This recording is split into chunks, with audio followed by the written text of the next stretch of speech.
Hey guys, I forgot to mention something in the long video about evolution of the DACs from the early DAC 3s to the later ones. I forgot to mention this. When I had this thing modified, and actually also before it was modified, I experienced something with this DAC, and that was when I was rolling tubes on it.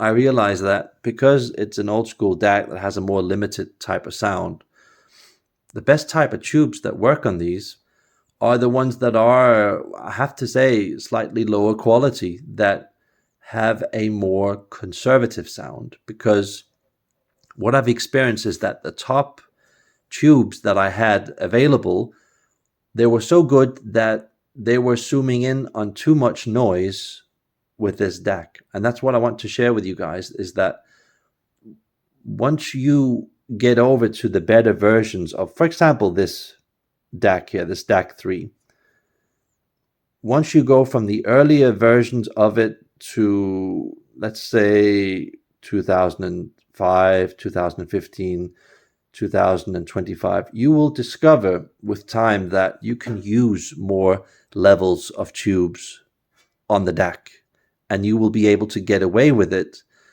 and explore the world of tubes more. But in my case here, with this more limited sound, I had to settle with a level of tube which was, let's just call it 3 out of 10, instead of the 5 or 7 out of 10 tubes that I had laying around. So yeah, I was of course a bit heartbroken, because I felt that in a way I wasn't quite getting everything out of this DAC. But yeah, I'm just letting you guys know that that is an aspect of this world that we're living in. Simply that you need some better gear. Like, for example, my Otto. When it went from a standard version to a much better version, the ability to roll tubes was greatly improved. So again, that applies to the Otto, and probably also even to the Audio Note CD player. At some point, I will probably have to change the tubes on that thing, and because it's such a high level piece of gear, later on I will probably have more options of moving the sound using better tubes. So I'm just saying that's something to look forward to, and also something to sort of like understand that when you're at a lower level, you can only use a certain level amount of tubes before it just becomes usually too noisy to listen to. So yeah, it's annoying. You have probably some tubes at home that are world class, but you can't use it in something that's sort of half world class. So it's just to explain a problem that I've run in a couple of times with the gear that I own. It's kind of annoying, but it's just the way that things are in the tube world. And yeah, just wanted to share that with you guys. Bye.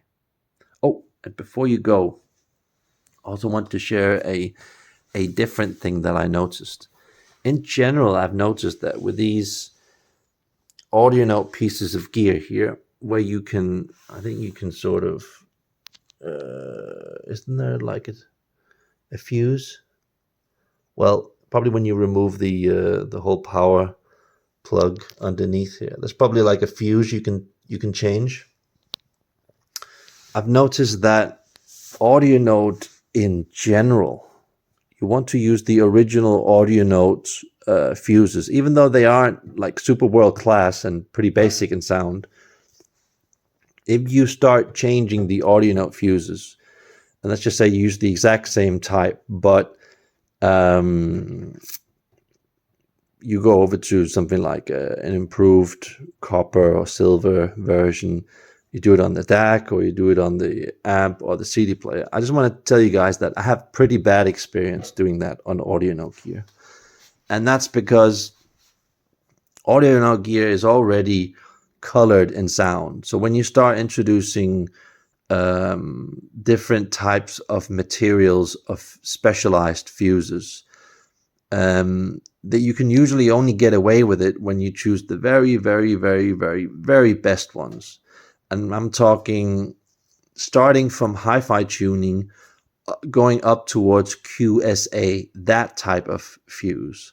That's the only type of fuses that you can get away with, in my opinion, with Audio Note if you want to improve the sound. So take this as a piece of advice from a guy who got burned a lot in the tube world. Do not use AHP, Gustad, and all of those special ceramic Chinese fuses that cost somewhere in the region of a couple of bucks all the way up to around $100 per fuse. Even the ones at around 200 are a bit dodgy and hard to get away with in a piece of Audio Note gear in general. The gear is colored in general, so you want to use a fuse that is very neutral, even though the sound of those fuses are a bit thin, are a bit brittle, which you can hear. But in the case of Audio Note, it helps bring forward the originality of the sound when you use these fuses like AHP, Gustad, these special Chinese fuses that I bought on what the hell is it called? eBay, Alibaba, places like that. I've experienced that when I start using fuses like that, it confuses the hell out of me when I listen to my music, because I get color on top of my already colored unit, colored amp, colored CD player, and it's not a high level of color. It's a lower quality color, and that quality of color works great in a lower piece of quality transistor gear that is harsh, metallic, has no sense of tonality. Fine, then you can get away with it. But I'm telling you guys, as a sort of inside piece of information that to give to you so you don't get burned, so you don't waste a lot of money, don't, with pieces like Audio Note gear and probably SV1X, Abbas Audio, Kondo or whatever, don't put these normal improved fuses in. You have to get the original stuff from the manufacturer or get something that's extremely expensive. And I'm talking hi-fi tuning is barely good enough. I'm talking QSA. Though they make some of the best fuses in the world, but they're ridiculously priced that you pretty much have to pay more for the fuse than you have to for the unit itself. So it's ridiculous. I'm just saying, save your money. Use the original fuses if you can, or in some rare cases, you can find some slightly better fuses that are still relatively cheap, that are perhaps 1% better than the original fuses. You could try and look for that. But I'm just saying, ceramic fuses, gold fuses, fuses that go from gold to silver, where they have all kinds of quartz, sand, and stuff like that in it,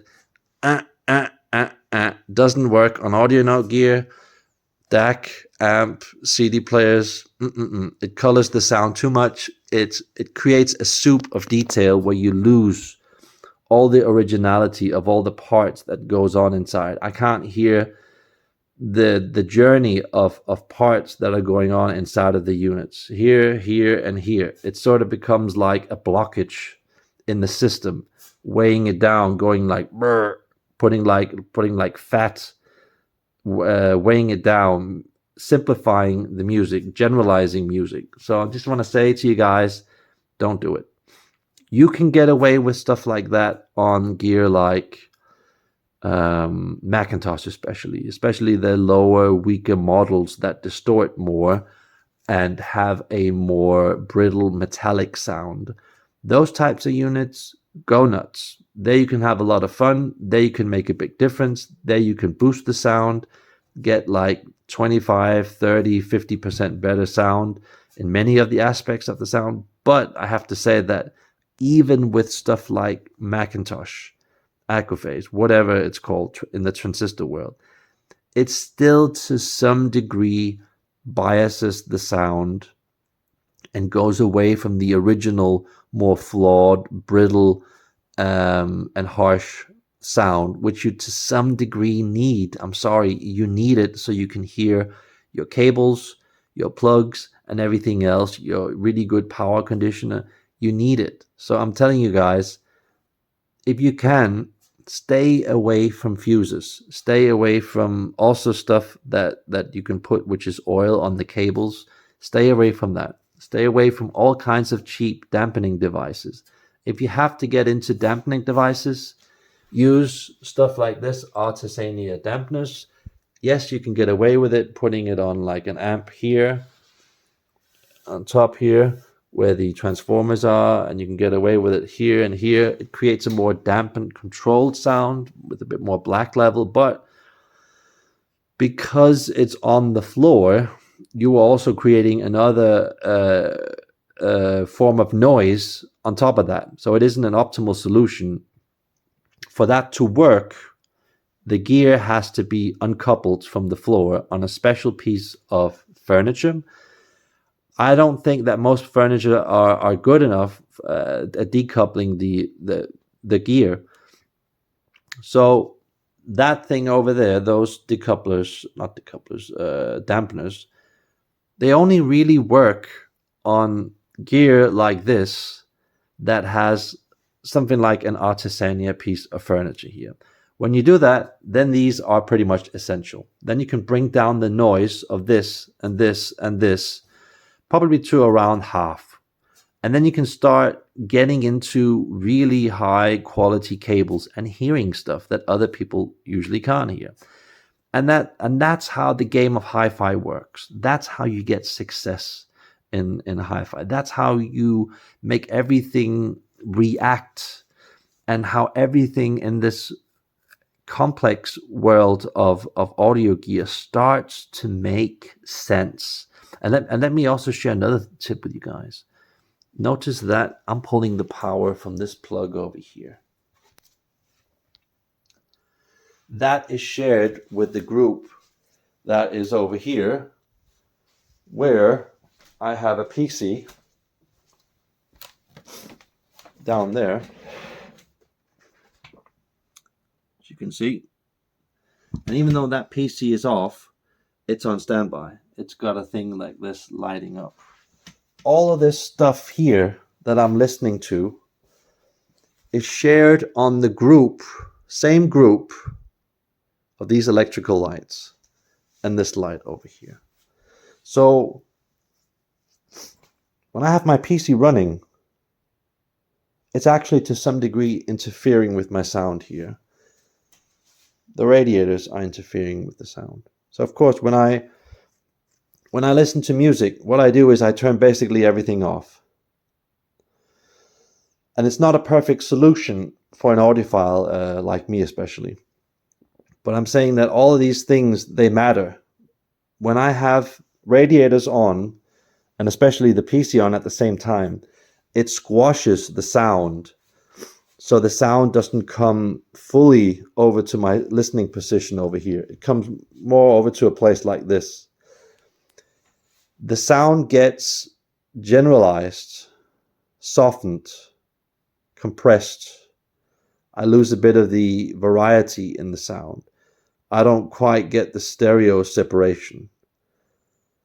It's sort of as if there's a resistance and it can't really get over to me because it's sort of processing the power in order to make the music reach over to me. So I'm just saying, if you're in this situation, which I am, which isn't ideal, the best thing you can do to save a lot of money is just turn everything off and then play your music at a time where most people go to bed, which is around 2200 hours.